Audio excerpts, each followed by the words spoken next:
Super Saravana ஸ்டோர்ஸ்ல December 16 இருந்து ஜனவரி 15 வரைக்கும் ஒவ்வொரு பிரான்ச்லயும் ஒரு கஸ்டமருக்கு ₹1,00,000 மதிப்புள்ள தங்க நகை பண்டிகை பரிசு. சொந்த வீடு வாங்க ஸ்டெப் ஸ்டோனுக்கு வாங்க. Step stone. அதாவது இந்த வெட்டி பெருமை வீண் தம்பட்டம் இதுல எல்லாம் திமுகவை அடிச்சுட்ட இந்தியாவிலேயே ஒரு கட்சி கிடையாது சார். ஒரு பெண்ணுக்கு நீங்கள் 1000 ரூபாய் கொடுத்துட்டு அவங்க புருஷன் வழியாக நீங்கள் என்ன பண்ணுறீங்க, அந்த காசை வாங்கி டாஸ்மாகில் கொடுத்துருங்க. ஒரு பெண் குழந்தைக்கு 1000 ரூபாய் குடிக்கணும்னா அந்த பிள்ளையோட அப்பா அந்த காசை கொண்டு போய் 1000 ரூபாய் கொடுத்துட்டு கவர்மெண்ட் எப்படி மினிஸ்டரா இல்லாப்பே 100 கோடிக்கு நடத்துறாருன்னா அப்போ இன்னமும் டாஸ்மாக் யாரோட கண்ட்ரோலில் இருக்கு? முத்துசாமி கண்ட்ரோலில் இல்லை, இன்னமும் யார் கண்ட்ரோல்ல இருக்கு? பண வசூல் வந்து கொங்கு மண்டலத்துல ஒரு செல்வாக்கா இருக்காரு, அவர் நடத்துறாரு. இதுல வந்து நம்ம என்ன செல்வாக்கு அப்படின்னா கொங்கு மண்டலத்துல அத்தனை எம்எல்ஏ சீட்டும் வந்து செந்தில் பாலாஜி தானே ஜெயிச்சு கொடுத்துக்கணும். இந்த எலெக்ஷன்ல ஜெயிச்சு கொடுப்போம் நம்பிக்கையா சொல்றாரு. இருப்போங்க.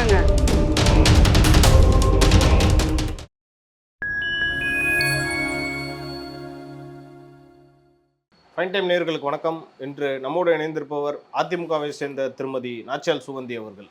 வணக்கம் மேடம். வணக்கம் மேடம். திமுகவோட மகளிர் மாநாடு, வெல்லும் மகளிர் மாநாடுன்ற பேரில் வந்து திருப்பூரில் வந்து ஒரு மாநாடு நடந்துச்சு திமுக சார்பாக. அங்கே வந்து முதல்வர் ஒன்று சொல்கிறாரு, தமிழ்நாட்டில் பார்த்தீங்கன்னா பெண்களுக்கு வந்து நிறைய முக்கியத்துவம் கொடுக்குறாங்க இந்த ஆட்சியில். மேயர்கள்லாம் பெண்களாக தான் இருக்காங்க, சட்டமன்ற உறுப்பினர்கள் நாடாளுமன்ற அடுத்தடுத்து அதிகமாகிட்டே தான் போவாங்கன்ற மாதிரி பெருமையாக பேசியிருக்காரு. எப்படி பார்க்குறீங்க? அதாவது இந்த வெட்டி பெருமை வீண் தம்பட்டம் இதுல எல்லாம் திமுகவை அடிச்சுக்க இந்தியாவிலேயே ஒரு கட்சி கிடையாது சார். நிஜமாலுமே பதிலுக்கு அவங்க அதிமுகன்னு சொல்லிட்டு இருக்காங்க. இல்லை, இந்த மாதிரி வெட்டி பெருமைகள்லாம் பெண்கள் இன்னைக்கு வந்து உள்ளாட்சியில் பெரிய பதவிகளில் இருக்காங்கன்னா அதுக்கு 50% இடஒதுக்கீடு கொண்டு வந்தால் அம்மா மிகப்பெரிய காரணம். அதை ஒத்துக்க மாட்டாங்க. ஆனால் நாங்கள் தான் கொண்டு வந்தோம்னு சொல்லி இந்த வெட்டி பெருமையை பேசுறதுல இந்த ஸ்டாலின் ஐயாவோட ஆட்சியில் தான் பெண்கள் மீதான வன்முறை அதிகம்னு சொல்லிட்டு NCRP டேட்டா சொல்லுது. ஆட்சியில் தான் மகளிர் உரிமை தொகை கொடுக்குறாங்க, விடியல் பயணம் கொடுக்குறாங்க, இன்னும் மகளிருக்கு பல சலுகைகள் இங்கே நடக்குது. இந்த 1000 ரூபாய் கொடுக்குறாங்க, 1000 ரூபாய் கொடுக்குறீங்கன்னு சொல்கிறாங்கல்ல. இந்த உதயநிதி வந்து ஒரு தடவை பேசினார் தெரியுமா, நம்மளுடைய துணை முதல்வர் ஒரு சூப்பர் லாங்குவேஜில் பேசினார். மத்திய அரசு வந்து நிதி கொடுக்காத போது நிர்மலா அம்மா பார்த்து கேட்டார், இதை நான் உங்கள் அப்பா வீட்டு காசா அப்படின்னு கேட்டார்ல. அதே தான் பொதுமக்கள் கேட்குறாங்க இன்னைக்கு. தெரியுமா, 1000 ரூபாய் கூட என்ன எதுக்கு எடுத்தாலும் ஸ்டேஜில் ஏறி அவன் ஆளுக்கு வந்த மாதிரி நீ 1000 ரூபாய் கொடுக்குறேன், நான் 1000 ரூபாய், அவன் 1000 ரூபாய் கொடுக்குறேன், இவன் 1000 ரூபாய் கொடுக்குறீங்களே. உதயநிதி அவர்களே அதைத்தான் சொல்லி நீங்கள் கொடுத்ததுக்கு மக்கள் கேட்குறாங்க. என்ன சும்மா ஏதோ உங்கள் வீட்டு பீரோலேருந்து தூக்கிட்டு வந்திருந்த மாதிரியோ, இல்லை அங்கே வந்து என்னது இந்த முரசொலி ட்ரஸ்ட்லேருந்து தூக்கிட்டு வந்த மாதிரியோ, கருணாநிதி ட்ரஸ்ட்லேருந்து தூக்கிட்டு வந்த மாதிரி நம்ம இவங்க படம் போட்டுருக்காங்க. எங்கள் பேரை சொல்லித்தானே 5 லட்சம் கடன் வாங்கியிருக்கேன், 5 லட்சம் கோடி எங்கள் பேரை சொல்லி கடன் வாங்கிட்டு அதுல இருந்து 1000 ரூபாய் கொடுத்துட்டு என்னமோ பெருசா இவங்க அப்பா வீட்டுக்கு சொத்தை அள்ளி கொடுத்த மாதிரி இப்படி சொல்றாங்களேன்னு நான் சொல்லல, மக்கள் சொல்றாங்க. பாஸ் நான் சொல்லல, மக்கள் சொல்றாங்க. அவங்க கொடுத்த திட்டத்தை வந்து பெருமையா பேசுறாங்க. அதுதான் சார், நீங்க இதை திட்டம்னு சொல்லாதீங்க. திட்டங்கிறது வந்து என்னன்னா நிஜமாலுமே உங்களை வந்து ஒரு ஸ்டேஜ்ல இருந்து இன்னொரு ஸ்டேஜுக்கு அது கொண்டு போயிருக்கணும். அங்க ஒரு கொஞ்சமாவது டெவலப்மெண்ட்னு ஒன்று வரணும். இவங்க செஞ்சது எல்லாமே வெறும் ஸ்கீம்ஸ், சரிங்களா? அது ப்ராஜெக்ட்லாம் கிடையாது, வெறும் ஸ்கீமு. இந்த ஸ்கீம்னால என்ன நடந்திருக்குது? 1000 ரூபாய் வந்திருக்கு. ஒரு பெண்ணுக்கு நீங்கள் 1000 ரூபாய் கொடுத்துட்டு அவங்க புருஷன் வழியாக நீங்கள் என்ன பண்ணுறீங்க, அந்த காசை வாங்கி டாஸ்மாகில் கொடுத்துருங்க. ஒரு பெண் குழந்தைக்கு 1000 ரூபாய் குடிக்கணும்னா அந்த பிள்ளையோட அப்பா அந்த காசை கொண்டு போய் 1000 ரூபாய் கொடுத்துட்டு கவர்மெண்ட் எப்படி எல்லாருமே அப்படி இல்லைன்னு சொல்லாதீங்க. தமிழ்நாட்டில் ஸ்டாலினோட சாதனைகள் என்ன? முதல்வர் ஸ்டாலின் ஐயா அப்பா ஸ்டாலின் மிகப்பெரிய சாதனை அப்படிங்கிறது 1,18 லட்சம் பேரை குடி நோயாளி ஆக்கியது. குடிகாரம் இல்லை, குடி நோயாளி. அதுக்கு அடுத்த ஸ்டேஜ், சரிங்களா? நீங்கள் வட மாநிலத்தில் அவர்கள் வேலைக்கு இங்கே அதிகம் வராங்கன்னா அதுக்கு காரணம் தமிழ்நாட்டோட மேன் பவர் வந்து ஹியூமன் ரிசோர்ஸ் வந்து மோசமாக போயிடுச்சு. அதனால தான் அவன் உள்ள வரான், சரிங்களா? டாஸ்மாகே இல்லையா மேடம்? டாஸ்மாக் இருந்தது சார். அம்மா ஆட்சி காலத்தில் 1132 டாஸ்மாக் கடைகளை வந்து மூடினாங்க. இவங்க வந்து இவங்களோட தேர்தல் அறிக்கையில் அச்சடித்து கொடுத்தாங்க, நாங்கள் படிப்படியாக மதுக்கடையை மூடுவோம்னு சொல்லிட்டு. ஒன்றும் மூடலை, எக்ஸ்ட்ரா தான் கடையை திறந்தாங்க. இன்னைக்கு வந்து தமிழ்நாட்டில் ஒவ்வொரு 1.5 கிலோமீட்டர் கடையிலையும் மணமகிழ் மன்றம்னு வச்சு அந்த காசு வழியாக தான் நம்ம என்ன பண்ணியிருக்காரு, 100 கோடி சார். நேற்று நடந்த அந்த மாநாட்டுக்கு கருப்பு சாப்பில இதுக்கு 100 கோடி. வெறும் biscuit, water bottle, juice bottle மட்டும் கிடையாது. அந்த மாநாடு நடத்துவதற்கு செந்தில் பாலாஜி அவர்கள் 100 கோடி செலவு பண்ணியிருக்காரு. அந்த 100 கோடி எங்கே? செந்தில் பாலாஜி அவங்கப்பா வீட்டு சொத்தையே எடுத்துகிட்டு வந்து செலவு பண்ணாரு. அப்போ இது எல்லாமே என்னன்னா அது உண்மையில் ரொம்ப இதில் ஒரு ஹார்ட்கோர் உண்மை என்ன அப்படின்னு கேட்டிங்கன்னா, அந்த மீட்டிங்கில் நேற்று கலந்துக்கிட்டாங்க பார்த்தீங்களா 1 லட்சம் பெண்கள்.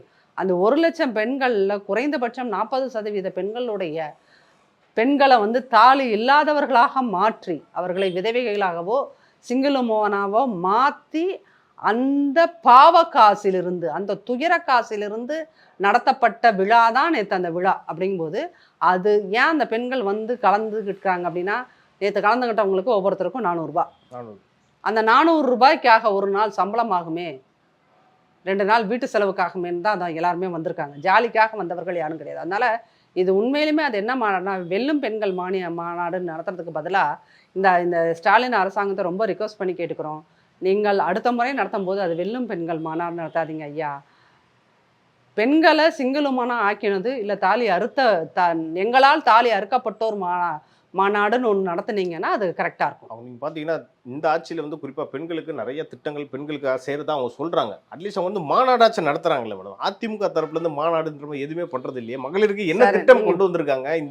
இந்த எதிர்கட்சியை வந்து என்ன ஸ்ட்ரெஸ் பண்ணியிருக்காங்கன்னு நான் கேள்வி கேட்குறேன். இல்லை உங்களுக்கு ஒரு உண்மை புரிஞ்சுக்கோங்க. உங்களுக்கு மட்டும் இல்லை, எல்லா ஜேர்னலிஸ்ட்டும் எல்லா பெண்களும் அப்புறம் அந்த திமுகவில் வந்து வாடகை வாயை கொண்டு வந்துட்டு பெண் முன்னேற்றம்னு பேசுகிற இந்த சூடோ ஃபெமினிஸ்ட் எல்லாத்துக்கும் சொல்லிக்கிற ஒரு விஷயம், இன்னைக்கு பெண்களுக்கு 1000 ரூபாய் ஸ்கீம் கிடைக்குதுல்ல, இதுக்கு காரணம் அதிமுக. முதல் 28 மாதங்கள் இவர்கள் கொடுத்தார்களா? இந்த காசு இருக்குல்ல, இன்னைக்கு 1000 ரூபாய் கொடுக்கறதே அதே வந்து ஒரு சாவின் மீது கொடுக்கப்பட்ட பணம். இவிகே சிலங்கோவன் இருக்கார் இல்லையா, அவரோட பையன் திருமகன் அவரு இறந்தார் இல்லையா, அவருடைய சாவு தான் இன்னைக்கு ஆக்சுவலி இந்த 1000 ரூபாய் கொடுக்கறதுக்கான மிக முக்கிய காரணமா. அவருடைய மரணம் உண்மையிலுமே இந்த 1000 ரூபாய் வாங்குற பெண்கள் வந்து அவரை திருமகனை வந்து நீங்க கும்பிட்டுக்கணும். அவரு ஒரு அகாலமா மரணம் அடைந்த காரணத்தினால அவங்க அப்பாவை எலெக்ஷன்ல நிற்க வைக்கிறாங்க. சரிங்களா? அப்போ அந்த சமயத்துல எங்களுடைய பொதுச் செயலாளர் அங்கே போய் இந்த 1000 ரூபாய் எங்கே நீங்கள் கொடுக்குறேன்னு சொன்னீங்களே எங்கேன்னு கேட்டோன்னே 28-29 மாதம் கழித்து அதை கொடுத்தாங்க. இன்றைக்கி பாருங்களேன், அதாவது திமுக வந்து எவ்வளோ ஒரு வெக்கமில்லாதவர்களாக இருக்கிறார்கள்னா, திருமகனோட சாவில் கொடுக்கப்பட்ட இந்த பணத்தை ஒரு வெற்றி திட்டமாக சொல்கிறாங்க பார்த்தீங்களா? அப்போ எவ்வளோ தூரம் ஒரு இதயம் இல்லாத ஒரு மிருக கூட்டமாக இருந்துட்டு ஒரு சாவில் கொடுக்கப்பட்ட பணத்தை ஒரு சாதனையாக சொல்கிறார்கள்னா இந்த அரசாங்கம் வெக்கப்படணுங்க. 100 கோடிக்கு செந்தில் பாலாஜி இந்த கூட்டத்தை நடத்துகிறாருன்னா, எப்போ மினிஸ்டரா இல்லாப்பவே 100 கோடிக்கு நடத்துகிறாருன்னா, அப்போ இன்னமும் டாஸ்மாக் யாரோட கண்ட்ரோலில் இருக்குது? முத்துசாமி கண்ட்ரோலில் இல்லை, இன்னமும் யார் கண்ட்ரோலில் இருக்குது? பண வசூல் வந்து கொங்கு மண்டலத்தில் ஒரு செல்வாக்கா இருக்காரு, அவர் நடத்துறாரு. இதில் வந்து நம்ம என்ன செல்வாக்கு?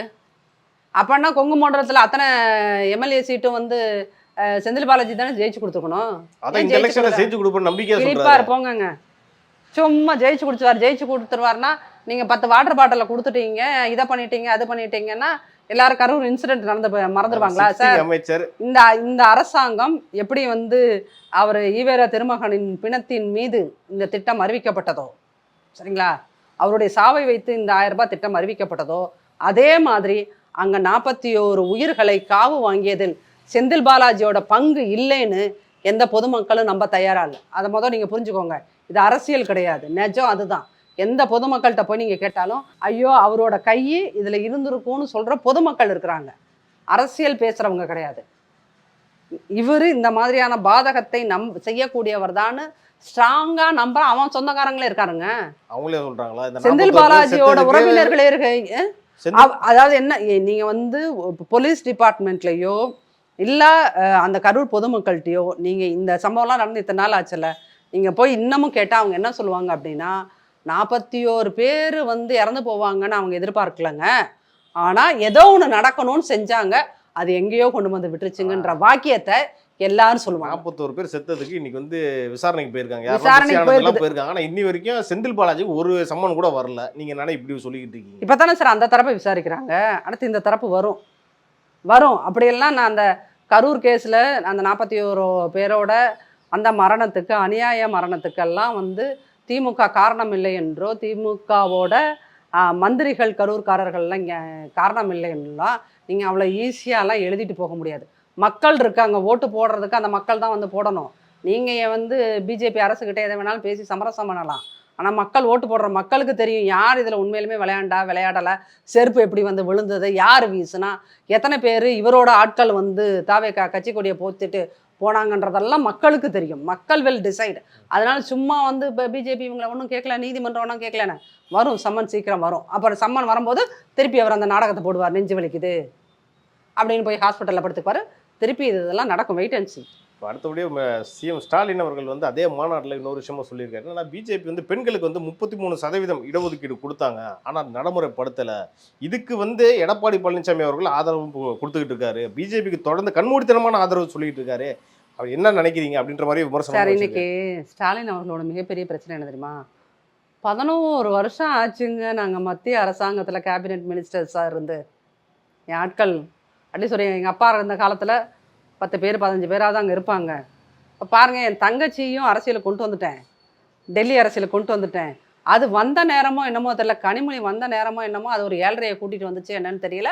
நமக்கு அங்கே மத்திய அரசில் இடமே இல்லை அப்படிங்கிறது தான் அவரோட கவலையை ஒழியா. அதனால தான் அவர் எதுக்கெடுத்தாலும் பாருங்க அதிமுக சொல்லி செய்யலை, பாருங்க அதிமுக கேட்கல, பாருங்க சார். அவருக்கு அப்பப்போ ஞாபகப்படுத்துங்க, மீடியாலாம் தட்டி, சார் தூக்கத்திலிருந்து முழிங்க, நீங்க தான் இப்போ ஆட்சியில் 2 நாடாளுமன்ற தேர்தலில் முழு வெற்றியை பெற்றிருக்காங்க திமுக கூட்டணி. அவங்க பேசுறாங்க அதிமுக எங்க வெற்றி இல்லை, முழு தோல்வி. நாங்கள் அந்த தோல்வியே அடைஞ்சிக்கிட்டே இருந்தால் வச்சுக்கோங்க. நீங்கள் வெற்றி பெற்றவங்க என்னத்தை செய்து கழித்தார்கள் அதை மட்டும் கேளுங்க. தமிழ்நாட்டு பிரச்சனைக்கு என்ன செய்து கழித்தார்கள்? 40 பேர் போகிறாங்க, கேன்டீனில் போண்டா வாங்கி சாப்பிட்றாங்க, ரிட்டர்ன் வராங்க. அதை தாண்டி தமிழ்நாட்டின் இந்த பிரச்சனைக்காக நாங்கள் ஒரு தீர்வை கண்டுபிடித்தோம். எஸ்ஐஆர்ல நீ என்ன செஞ்சு கழிச்ச? 40 எம்எல்ஏ 2014 19 வரைக்கும் அதிமுகவினர் இருந்தாங்க, அவங்க என்ன பண்ணாங்கன்ற கேள்வி வரும்ல. இந்த காவேரி பிரச்சனைக்காக நாடாளுமன்றத்தை 23 நாட்கள் முடக்கினாங்க. இப்போ போயிருக்கல வீணா போன திண்டங்கள், அவங்களாம் என்ன சொல்லுவாங்க, கோயில் மாடு கேள்விப்பட்டிருக்கீங்களா? அதனால ஒன்றுமே, அது கோயிலுக்கு நேர்ந்து விட்டுருப்பாங்க, அவ்வளோதான். அது பாட்டில் போகும், எங்கெங்கெல்லாம் புல் இருக்கும் மேயும், திருப்பி அந்த கோயிலுக்குள்ள வந்து அந்த கோயிலில் கொடுத்துருப்பாங்க, அந்த இடத்த அடைஞ்சிக்கும். அதுதான் நம்மளுடைய எம்பிஸ் இருக்காங்க பார்த்தீங்களா, 40 பேரும் கோயில் மாடு. சும்மா டெல்லிக்கு ஃப்ளைட்டில் போகிறது, அங்கே இன்னொரு ஃபோட்டோ ஷூட் எடுத்துக்கிறது, திருப்பி வீட்டுக்கு வர்றது, திருப்பி போகிறது வர்றது. இந்த 40 கோயில் மாடுகளால் ஒரு பிரயோஜனமும் கிடையாது. இவர்கள் பேசி சால்வ் பண்ணி கொடுத்த ஒரு ப்ராப்ளம்னு ஏதாவது ஒரு ப்ராப்ளத்தை இவங்க சால்வ் பண்ணாங்கன்னு சொல்லுங்கள். ட்ரெயின் விட்டாங்க, இந்த அங்கன மேம்பாலத்தை போட்டாங்க, இதை தாண்டி பார்லிமெண்ட் அட்டெண்டன்ஸ் எவ்வளோன்னு தெரியுமா மேடம்? எவ்வளோ கம்மியாக இருக்குன்னு தெரியுமா மேடம்? அவரை பற்றி எதுவும் பேச மாட்டீங்களா சார்? நாங்கள் ஆளுங்கட்சி இல்லை சார், நாங்கள் ஆளுங்கட்சியும் கிடையாது. நீங்கள் தான் வந்து எதுக்கெடுத்தாலும் திமுக நாங்கள் 40 பேரும் வெற்றி விட்டோம்னு பரதநாட்டியம் ஆடுறீங்கல்ல, அந்த பரதநாட்டியம் ஆடுகிறவர்களிடம் நாம் கேட்கும் கேள்வி, 40 பேர் போய் நீங்கள் என்னத்தை கிழித்தீர்கள்? The question is very simple. 40 பேர் போய் நீ என்ன கிழிச்ச, அவ்வளோ மட்டும்தான். நீங்கள் 40 பேர், நான் திரும்ப சொல்கிறேன், இந்த 40 எம்பிஸும் கோயில் மாடுகள், வெட்டி கோயில் மாடுகள், அவ்வளோதான். இந்த வெட்டி கோயில் மாடுகள்கிட்ட போய் கேள்வி கேளுங்க. அந்த வெட்டி கோயில் மாடுகள் பதில் சொன்னா அதுக்கப்புறம் எங்கள்கிட்ட வாங்க. அந்த வெட்டி கோயில் மாடுகள்கிட்ட கேமராவை நீட்டுறதுக்கே உங்களுக்கெல்லாம் பயம், சரியா? அவர்களெல்லாம் கொம்பில்லாத மாடுகள், பயப்படாதீங்க, அவ்வளோதான். இறுதியாக வந்து இந்த மாநாட்டுக்கு உங்களுடைய பதில் என்னவா இருக்க போகுது? ஏன்னா அவங்க வந்து எலெக்ஷனில் கண்டிப்பாக வின் பண்ணுவோம்னு சொல்லிட்டு இருக்காங்க. இந்த பெண்கள் மாநாட்டை நீங்கள் எப்படி பார்க்குறீங்க இறுதியாக? இல்லை, ஸ்டாலின் ஐயாவுக்கும் திமுக காரங்களுக்கும், திமுக ஐடிவிக்கும் காரங்களுக்கும், திமுக உடன்பிறப்புகளுக்கும் ரொம்ப சிம்பிளாக சொல்லிக்கிறது தான். உங்களுக்கு 6 மாதத்துக்கு முன்னாடி, ஒரு 6-7 மாதத்துக்கு முன்னாடி தமிழ்நாடு உளவுத்துறை வந்து இந்த 1000 ரூபாய் ஸ்கீம்னால பெண்கள் ஓட்டு நமக்கு டேர்ன் ஆகும், நமக்கு கிடைக்கும், நம்ம எதிர்பார்த்தது நடக்காது அப்படின்னு ஒரு ரிப்போர்ட் கொடுத்தாங்க. அந்த ரிப்போர்ட்டை தான் எலெக்ஷன் ரிசல்ட்லேயே சொல்லும். அதனால் சும்மா 1000 ரூபான்னு கூவாதீங்க. அந்த 1000 ரூபாவை நம்பி பெண்கள் உங்களுக்கு ஓட்டு போடுவாங்கன்னு பெண் நிறுவனம் நடத்தின சர்வேவே சொல்லலை. பெண் நிறுவனம் நடத்தின சர்வேவே இந்த 1000 ரூபாய் ஏன் இப்போ அவசரமாக 14 லட்சம் பேர்த்து ஏன் சேர்க்குறாங்க? பெண் நிறுவனம் நடத்தின சர்வே தான் அந்த 1000 பேர் நமக்கு போடுவாங்க. 1000 ரூபாய் கொடுத்ததுனால பெண்கள் போடுவாங்கல்ல. நீங்கள் அப்போ 1000 ரூபாய் இப்போ கொடுக்குற அந்த 1000 ரூபாய்க்கும் போட மாட்டாங்க. பொங்கலுக்கு ஒருவேளை எங்கள் பொதுச் செயலாளரோட அழுத்தத்தின் காரணமாக நீங்கள் 5000 ரூபாய் கொடுத்தாலும் அதுக்கும் போட மாட்டாங்க. பெண்கள் கேட்குற கேள்வி, இது என்ன உங்கள் அப்பா விட்டு சொத்தா? அவ்வளோதான். ஏன்னா நீ 5 லட்சம் கோடி கடன் வாங்கி வச்சுருக்கேன், எங்கள் பேரை சொல்லி கடன் வாங்கி வச்சுருக்கேன் அப்படிங்கிறதுல எல்லா பெண்களும் தெளிவாக இருக்கிறாங்க. சரிங்களா? நேரத்துக்கும் கருத்துக்கும் நன்றி மேடம்.